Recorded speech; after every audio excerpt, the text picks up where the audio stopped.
So if you listened to part one yesterday, today is part two. I'm going to finish this up. There's a lot of details in the midst of this that I'm not going to share just for time purposes, but I do want to share the passage because I have seen how these two people and their prayers have affected my life and this whole circumstance. James 5:16, confess your trespasses to one another and pray for one another that you may be healed. The effective fervent prayer of a righteous man avails much. So thank you for coming back. Let me get you finished up here on this scenario. So I submitted my resignation. I gave 3 weeks notice. I didn't do 2 because in the midst of the second week would have been that quarterly work week where I am on call and you work a lot, and I didn't think that was fair for someone else to pick up. So I submitted my resignation, and the interesting thing is when I did that, management was, oh, no, you can't leave. How can we fix this? So I said, well, there's these processes that need to be fixed, and if those aren't fixed, I will take my knowledge and I will leave. They asked if I had another position. I said no. They asked if this was about money, and I said no. And I said, as a matter of fact, if you offered me more money to stay, I would turn it down. The processes need to be fixed.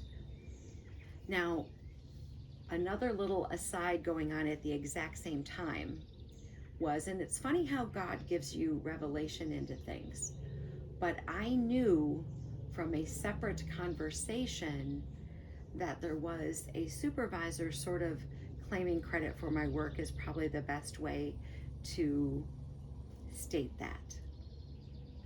And I knew that he was. I also knew that they did not know that he was. And so I had responded with an email basically stating X, Y, and Z must be completed, etc.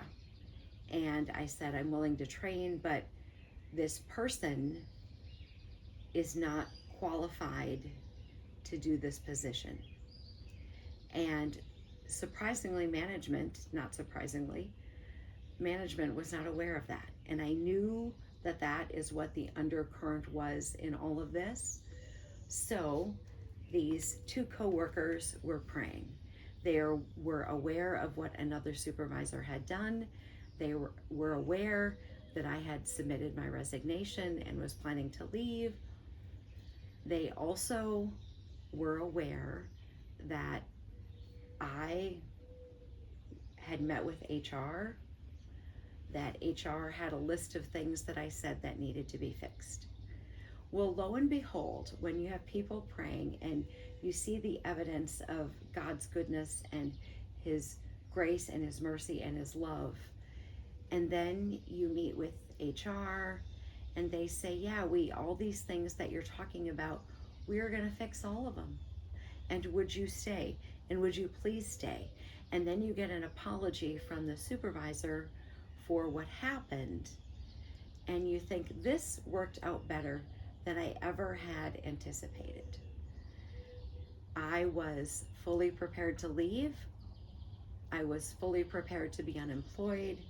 I was fully prepared to find another position because, as I stated, I'm not old enough for Social Security. I'm not old enough to retire, but I was fully prepared to leave. And these two people were in prayer, praying that management would be receptive to the things that needed to be fixed and that there would be positive resolution.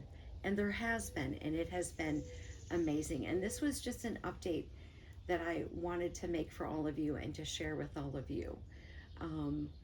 I never imagined it would turn out this well, that every single thing that has resulted in all of the turnover is in the process of being rectified now. Now, it isn't rectified yet, but it's in the process of being rectified. And God is so good, and fervent prayer works. So armor up and pray, people. Armor up. May God bless you as always. Have a great day.